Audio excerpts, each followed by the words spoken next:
NetCredit is here to say yes to a personal loan or line of credit when other lenders say no. Apply in minutes and get a decision as soon as the same day. Loans offered by NetCredit or lending partner banks and serviced by NetCredit. Application subject to review and approval. Learn more at netcredit.com/partner. NetCredit. Credit to the people. Stripe is the go-to choice for AI companies, from early-stage startups to scaled enterprises. 78% of the leading AI companies use Stripe to go to market quickly and scale globally. That includes pioneers like NVIDIA, OpenAI, and Perplexity. Stripe has developed cutting-edge tools to improve everything from fraud detection to checkout optimization. Whether you're aiming for incremental gains or planning for enterprise transformation, see how Stripe can help at stripe.com. Are your ulcerative colitis symptoms proving difficult to manage? Tremfya guselkumab can help you manage the cycle of UC symptoms. At 1 year, many patients taking Tremfya achieved clinical remission, and some patients also achieved endoscopic remission. Individual results may vary. Tremfya is a prescription medicine used to treat adults with moderately to severely active ulcerative colitis. Serious allergic reactions and increased risk of infections may occur. Before treatment, your doctor should check you for infections and TB. Tell your doctor if you have an infection, flu-like symptoms, or if you need a vaccine. Ask your doctor if Tremfya can help you manage the cycle of UC symptoms. Call 1-800-526-7736 to learn more, or visit tremfyaradio.com.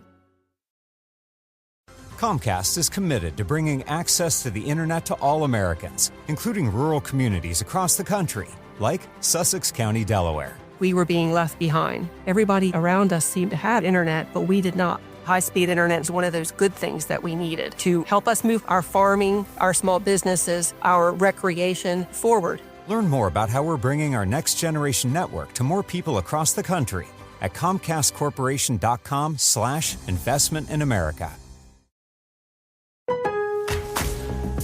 Craftsman Days are here at Lowe's with big savings on the tools you need. Right now, get a free select tool when you buy the Craftsman V20 2-pack battery kit. Whether it's the backyard, the bathroom, or beyond, Craftsman has the tools to help you power through and get the project done right. Because DIYing is unpredictable, but your tools shouldn't be.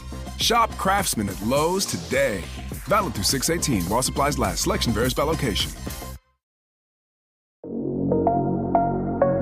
Did you know that Game Pass or Pass is brought to you for free because of Spotify for podcasters? It's a totally free platform, and you can make a podcast today for free. Spotify for podcasters lets you record and edit podcasts right from your phone or computer. So no matter what your setup is like, you can start creating today. Then you can distribute your podcast to Spotify and everywhere else that podcasts are heard. And if you're thinking about taking your podcast to the next level with a video podcast, Spotify can help you too. With Spotify for podcasters, you can also earn money in a variety of ways that includes ads and podcast subscriptions. So what are you waiting for? Download the Spotify for Podcasters app or go to spotify.com/podcast to get started right now.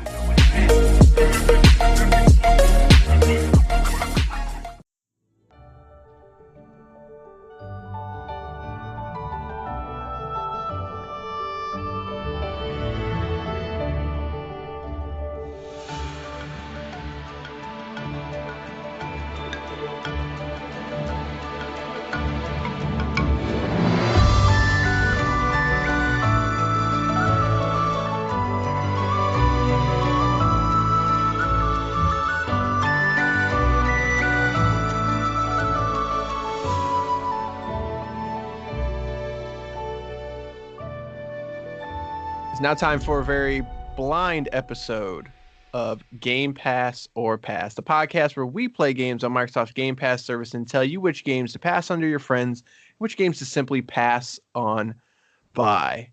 It is episode 26, and today we're going to be talking about Ori and the Blind Forest in preparation for Ori and the Will of the Wisps. So this is your first time joining us. I am Corey, and I am joined by my trusty co-host, Basher. You introduced us? Like this yeah, is I'm on it. Wow. This is like the first episode all over again. I am on it. There's no way the first episode we remembered that. Just no way. No way. I think you're right. So, but yeah, interesting. Forgot what I was going to say. Now you threw me off. Yes, we're going to be talking about Ori and the Blind Forest. But before that, got to do a little housekeeping. If you're listening to us, why don't you give us a rating on whatever podcast service that you're listening to us on? Stitcher, we're on there. Spotify, we're on there too. Apple Podcasts, Google Podcasts, Radio Republic, Pocket Cast. We're on all of them. Give us a rating. It really helps us out so we can get to more people and more people can spread the love that is Game Pass. And we can take this show on the road, do it live. Talking gigs, ladies and gentlemen. But without further ado, let's talk about Ori and the Blind Forest. The details of this game are the developer is Moon Studios, who is known for making Ori and the Blind Forest.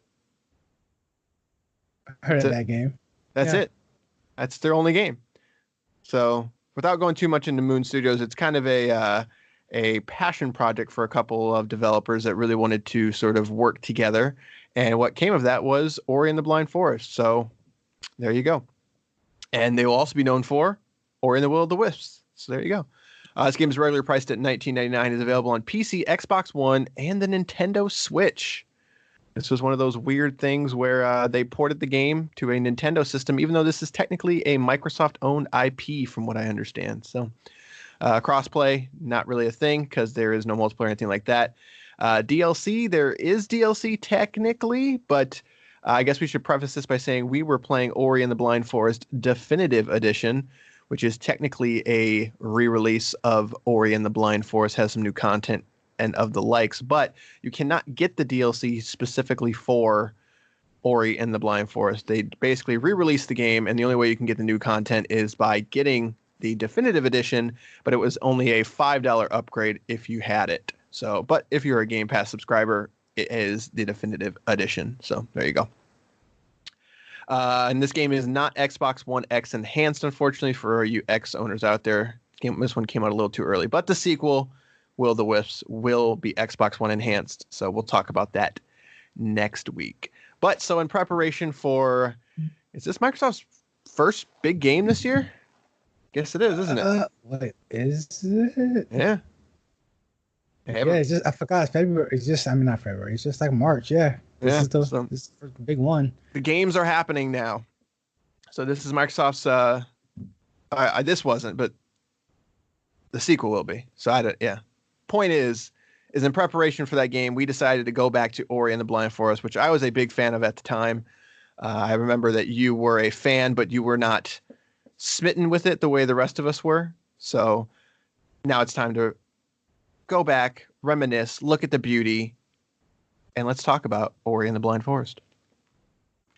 Well, first off, I gotta say, it feels good to play a game where they take it slow in the beginning to introduce the story and the characters, but it's not too slow and it's not too boring. A lot of times it starts off with a sense of like, here's a long cut scene followed by then a walking section and a following section. Is like, no, this game takes its time to get started and brings you into the world, and I really do appreciate that. Yeah, so I guess to preface it a little bit, I probably should have done this. So this is a 2D Metroidvania. So it has a very unique art style, and on that topic. So yeah, like Ori is very good about it's a very striking game. I mean, it has a visual style that is not really the closest thing that I can think of is like a Rayman Legends. It's cartoonish, but it's got a very pastel look almost to it. Yeah, I mean, I wouldn't even compare it. It's so kind of unique, I think. Right. So it strikes you with that, and then it's sort of like you said, it sort of introduces you to the world, and it focuses on topics that are kid friendly and stuff like that, about friendship and family and friends and stuff like that. But it doesn't do it in a way that is belittling to you. As an adult, you're still going to understand and have the feels. It's not made for children, but it can be experienced by everyone, kind of thing. So, but when like you were talking about at the beginning, it also sort of those moments kind of let you get used to the controls, because this game is not easy by any means. This game is not. It's not. It's not deceptive. Like it right. looks really nice and cuddly and fun, and then you start playing the game, and the game just starts kicking your butt. So, yeah, that's exactly what it is. Like it starts to get difficult. It's like it doesn't start off that way. It's very nice and it's very sweet. It's like the Sour Patch Kids commercial. It's like first they're sour, then they're sweet, but it's just like the other way around. Like Right. first it's sweet, and then it's like real sour. Yeah. It wants to. That's probably the thing I appreciate most about this game is that the gameplay is super tight, and it'll hold your hand in the beginning just to let you know, like, get used to the controls and the world and the mechanics. But once this game lets you go, it really lets you go, and it doesn't take forever in the day to do it either. It's not one of those Final Fantasy issues where it's like, well, 13 hours in and then the game opens up. It's like, no, this game opens up rather quickly, and you learn rather quickly that there's certain jumps you can't make or without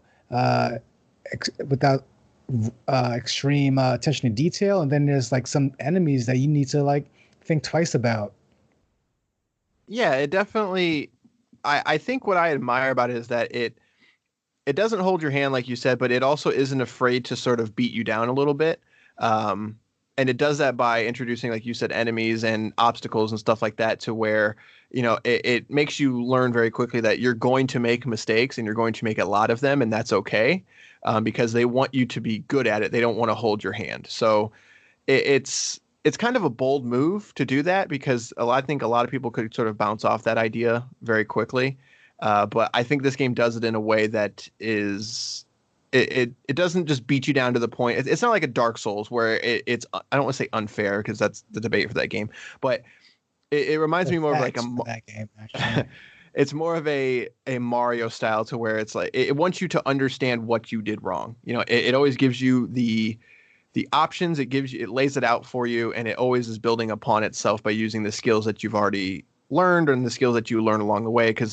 So like, you know, at first you can't really do anything but jump, and then they slowly introduce combat, which is the combat in this game is pretty basic. You've got almost like a spark attack, and you press that and it sort of seeks onto the enemy and stuff. So it's very simple things like jumping and basic attacks, but then they start adding in like wall climbing and then double jump, and then you can hang on to the walls, and then you can sort of use different projectiles to dash off of them. And then in the definitive edition, they actually added a dash in general. The original version did not have the dash, so they add that as well, kind of thing. So in a true Metroidvania style, it's always sort of building upon itself, but it does it in a way that I think where some Metroidvanias fall short is that it sort of throws too much at you, and then you're not really using all of your abilities, whereas this game is constantly testing all of the abilities that you've learned in a way that by the end, when you get there, you feel like you have grown and evolved, and not just the character, but you feel like you have a better understanding of the game and the controls and all, you know, basically from start to finish, you're going to use everything that you've learned, which is something that's a lot of these games just sort of miss, I guess, is what I'm trying to say. But and not to go on a tangent, but I feel like I think it's just because I watched a video on this just about a month and a half ago.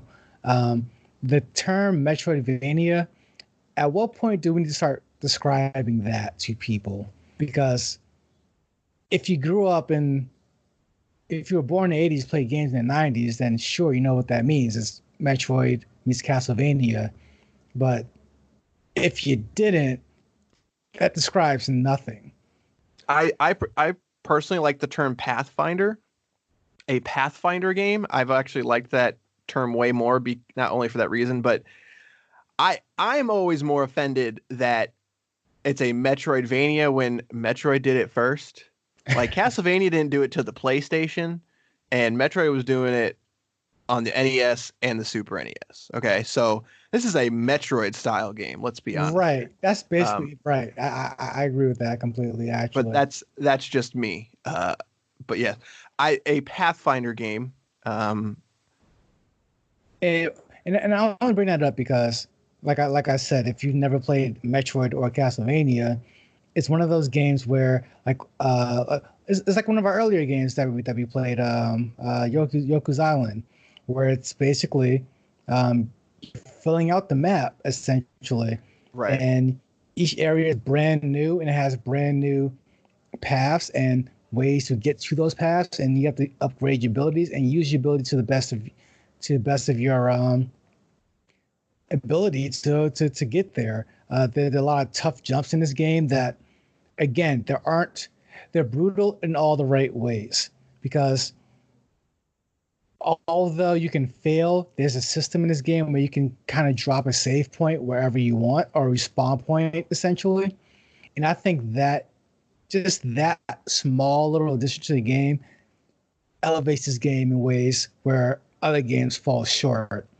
So, like, for example, if you get to a spot where you know this is going to be a tough series of jumps, you can drop a sort of respawn point so that if you end up dying there, you'll respawn right where you want to respawn. And that way you can just keep trying that over and over again until you get it right. And once you get it right, you feel a sense of true accomplishment, as opposed to other games that call themselves difficult, whereas if you miss that jump, well, you have to start back at the next predetermined checkpoint or the beginning of the level. And it's like, that's excessive.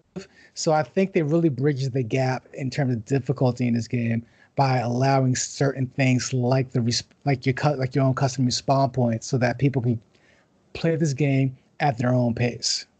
Yeah, and it's preface it that you literally can't do it whenever you want, but the system, that's a lot. You can do it whenever you want, but it requires energy. Right. But the game is pretty lenient with its energy kind of thing. So you can't spam it, but just to preface that, I don't want people to think that, oh, I can just save wherever I want. No, it's not like that. But no. So yeah, no, I agree with that in terms of, yeah. And it goes back to that thing about being fair there was definitely, when I'm playing this game, sometimes I will forget to save, and like I get to a part that I'm like, oh man, like this looks kind of easy, and then I do something stupid and I fall into some spikes, and then it's like, oh my god, I haven't saved in like 10 minutes and I gotta walk, like, so there's that aspect of it. It can kind of go both ways of you have the freedom to sort of create your own checkpoints wherever you want, but that comes at the cost of you've got to remember to do it. So personally, I'm with you in that. I think that's, to put it on the gamer, is the better of the two options, for that reason. But no, yeah, it's very good at, like I said, teaching you the game. So yeah, I agree, I guess is what I'm saying. And the first time playing this game, I thought I remember liking the music more. The music is fantastic. Well, but maybe there are.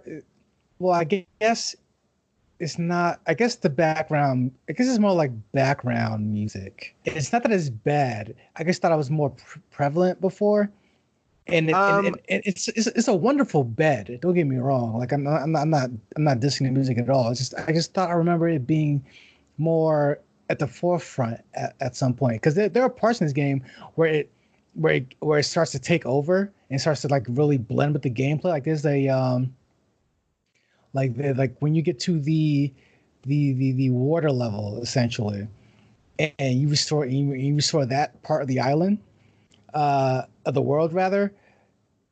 When you're doing this water rush and trying not to drown, the music really spikes up and it really takes over, and it really just it adds so much to the game. I thought I remember that happening more often than not. I mean, anytime, because there are certain kind of set piece moments. I'd say there's probably 4 or 5 of them. Whether it's a boss battle, an escape, whatever you want, whatever those moments are. I would say it sort of takes over at that point, but I don't. I remember it sort of being in the same as Yoku's Island Express, in that the first half of the game seems to the score is more.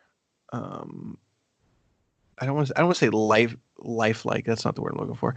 It's more powerful, because then the rise and fall of this game kind of goes through a hecticness, and then sort of as you get to the end, it's more mellow and it's sort of more drab at certain points. So then I think the score isn't as powerful, whatever you want to call it. But no, I remember it being this way, so I don't know. But yeah, I just want more of it. It's basically that's fair. Is where I'm at with that, because I'm like, it sounds very nice. You start to like the atmosphere in this game, they nail it, like just absolutely nail it. And that's part of the reasoning is that the artwork with that music, that kind of soft bed in the background is just, it's amazing. So it's like when I notice I miss it, I really do miss it, and then I really noticed that at the set pieces. So I'm hoping that the sequel has even more. Yeah, from what I understand, it has about double the amount of tracks. But I also know the game is longer, kind of thing. So we'll see how that plays out, kind of thing. But no, yeah, no, I think the presentation in general is sort of it's the thing that you sort of fall in love with immediately, and we sort of said that at the beginning. But I think it really needs to be stated, reiterated that this game does not look like anything else. It's got such a unique style that looks so cool and just neat in motion that I would like to see other games try to use the, kind of like, I would love to see like a Ori spinoff just to see more games in this style. And Gareth Coker is the composer. And he's clearly has a very, he's got a grip on what he's trying to do with this game.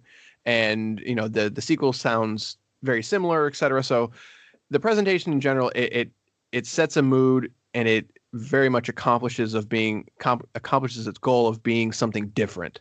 If you've never seen this game actually in motion, you've only seen trailers, like that is the game kind of thing. So there is no trickery going on with it. The game really does look how it looks. And to me, I don't think it gets enough credit, honestly. Like when this game came out, like a lot of people were saying, like, I was like, no, like this is one of the best looking games ever. And people were like, no, like it looks cool and unique. I was like, no, like I genuinely believe the art of this game is Cuphead levels of just so unique that it should be talked about more. But maybe I'm just biased. So no, I actually agree with that, to the point where probably my favorite overall thing I can say about this game is that it's because it's technically an indie game, right?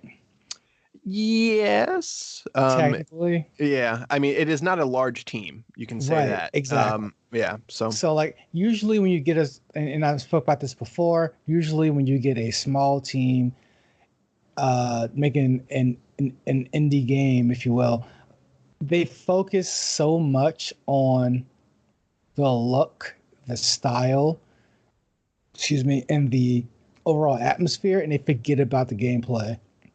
Like we just what was the game we just played that looks like a painting? Gris? Yes, Gris.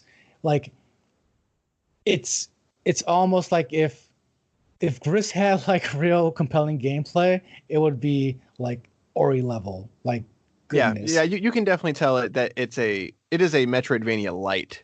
A Pathfinder game light, to where it very much puts you on a 4 different paths kind of thing. It's just they don't intertwine the way they do in a Pathfinder game. So yeah, so the best thing I can say about this game is that this is a game that it was definitely, you can almost tell it was designed by gamers for gamers. And it didn't skip on, they didn't throw all the eggs in one basket. Like, let's just focus on gameplay and the game's going to look okay. They didn't focus on the art style and say the music is going to be okay. They didn't just focus on the music and say, well, the gameplay, because it might be there, it might not. This is one of those games where everything really comes together. And I'll put it in the category of essentially like to me, essentially like a near perfect game is a game where the developers have a set of goals that they want to accomplish, and they accomplish those goals. They exceed those goals. They accomplish them all, or they go above and beyond those goals. This is one of those games that feels that way to me 100%, where I think these developers really nailed a lot of what they wanted to nail, and it came out into one cohesive package where the gameplay, the art style, the music is all there, and it's all engaging. Yeah, so I mean, just this Moon Studios is if I remember correctly, it's got one of the original guys from Blizzard, and an animator. I don't remember the name. It was I can't remember. I think it's actually a female. But they sort of started this because the animator was super into animation, and like to the point to where they wanted to create something of their own, and they needed a graphic designer to help them, kind of thing. So that's when they started. So they actually started working on this game in 2011, and it took them 4 years to get this game off the ground. And that's a long time, especially for a game, because the game's not terribly long either. It's only, I mean, you can get through it in six hours probably. I mean, speedruns of the game are, 1 to 2 hours kind of thing. So it's not a long game, but I actually appreciate that, because I would rather the game be solid for 6 hours versus, something that's 12 that overstays its welcome kind of thing. And so, yeah, but I agree with everything you're saying. So Ori was born out of a couple of developers that had an idea, and it's something that they really, really wanted to do. And I'm actually, I don't want to sound like I'm a Microsoft shill, but it's like, I'm glad that somebody at Microsoft, and Phil Spencer has very much said that, when he first saw this game, he was taken aback by it. So maybe it's a passion project of his as well, in terms of making sure that these people get the support and everything that they need. But I'm glad somebody found them and was able to support them in the way that they needed, so that way these games could be made, because they are very striking and very, very unique. And you don't get something like this a lot nowadays. So it's just very cool to see all that. So well, that's the thing. Again, like, you do and you don't, like, right. Not to this level. So. Right. That's the important thing I need to. I'm trying to stress here is that. Ori is one of those games I would have passed on initially if you didn't say no, it plays very well. Because if you just look at the game, you're like me, you're just kind of over the indie games that look nice, have a sweet little message about depression, and then doesn't play like anything. There's no gameplay. This would look like one of those almost, but this is different. This is definitely a game where everything comes together. It's for gamers. There's a lot of game in it, and it will really test your gaming muscle when it needs to. Yeah, for sure. And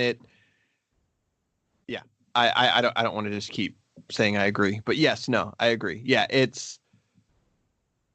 this game is no joke kind of thing. And like you said, it's important that people understand that kind of thing, that you're not just getting an indie game, you're getting a true game that from start to finish is good, and it's going to test you like a game should. It doesn't rely on gimmicks and all that garbage, I guess you could say. So I feel like you've been in love with this game for so long that you are trying to temper your own for it. I think part of it is like I've beaten it so many times. I probably beat it 4 or 5 times now that I still love it from start to finish. But I mean, to talk about the criticisms of it, I don't have a lot, but the part of it is that we've seen what this team can do now with Will of the Wisps. Now it's not out till tomorrow kind of thing. So we've seen. We can only go based on trailers and stuff like that, but they're truly taking it to the next level kind of thing. So it's kind of one of those, like, yeah, I really like this, but I didn't even know how much better it could be. So now that I've got the thing that's better, or I've seen the thing that's better, it sort of makes the original. I still love it for what it is and what it does, but the sequel is just so much better that I would almost recommend that one, if that makes sense. Like. Yeah, I don't know. That doesn't make sense in my head, but it doesn't make sense out loud either. Just so you know. So, yes, no. To say that I am Ori in general is one of my favorite IPs, probably like top 10. Like that first game made such an impression on me that, yeah, like I can call it one of my favorite games, and I think everyone should play it, kind of thing. But I have a feeling that the sequel and the reviews hit today that Ori was just the start, or the Blind Forest was just the start, and this team is capable of so much more. And then when we get to talk about Will the Wisp later this week kind of thing, I think that's probably going to, unless this game totally takes a nosedive when we play it. I have a feeling that's not going to happen. But yeah, I'm sure my excitement will probably come out more then, if that makes sense. So, all right. But yeah, no, like, yeah. So criticisms, like, there is a simplicity to this game in terms of this game is hard, like I said, and it tests you and it does, but it really only tests you on like 3 or 4 things. The combat in it is not exactly deep.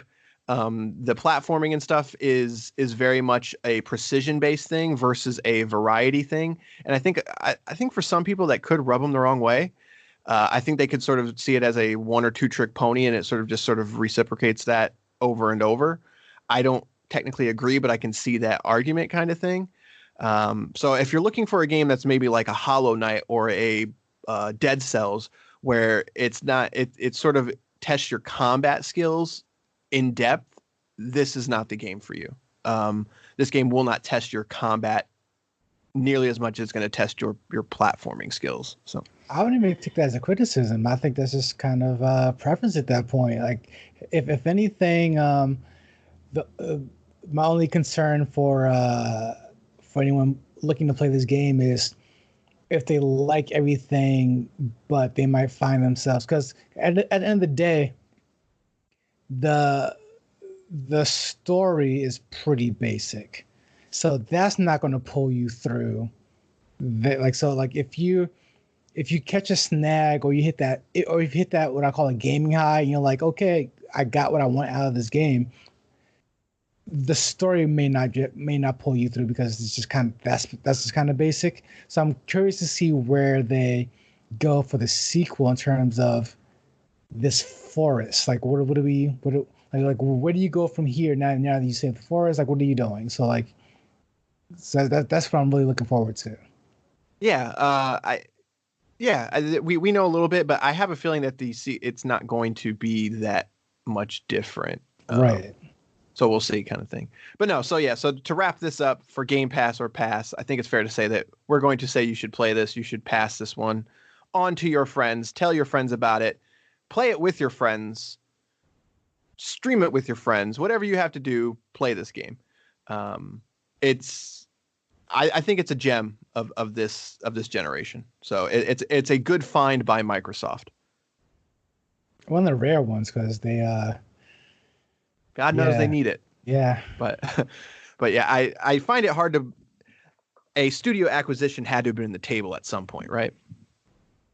Like with all these studios that Microsoft is buying, like at some point they had to have went to Moon and be like, hey, how much? And I think Moon has gone on record very, very much saying like, nah, like we're not really interested in that kind of thing, which, good on them.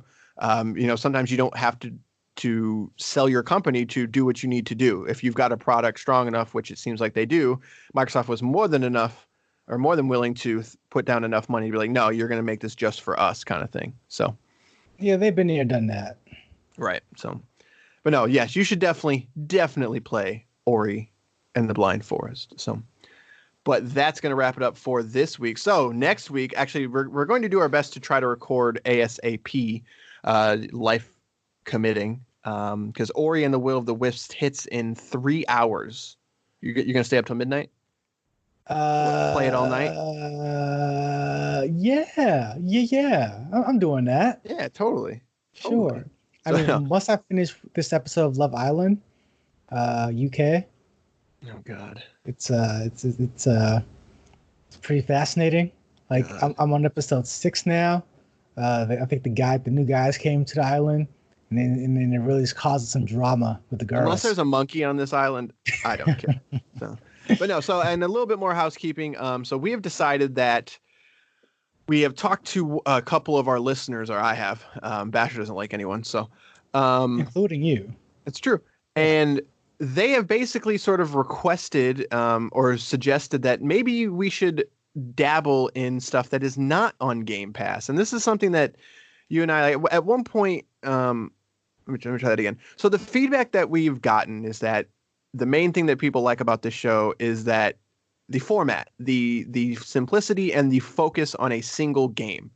You and I had talked about possibly starting another show that was basically the exact same as this in terms of the format in that we just focus on a game or two. We don't, they're shorter episodes, 30 to 45 minutes, and we would sort of do them as they come out.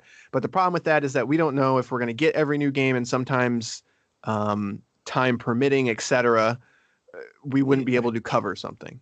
Yeah, and on top of that, and since we're talking about it out loud, if you will, I mean, when I was doing my own podcast back in the day, it was kind of like to stay on top of this stuff is stressful in a lot of ways. Oh yeah, and on top of, and then I don't know, for me personally, what I enjoy so much about this podcast is that there's weeks I don't know what I'm going to play.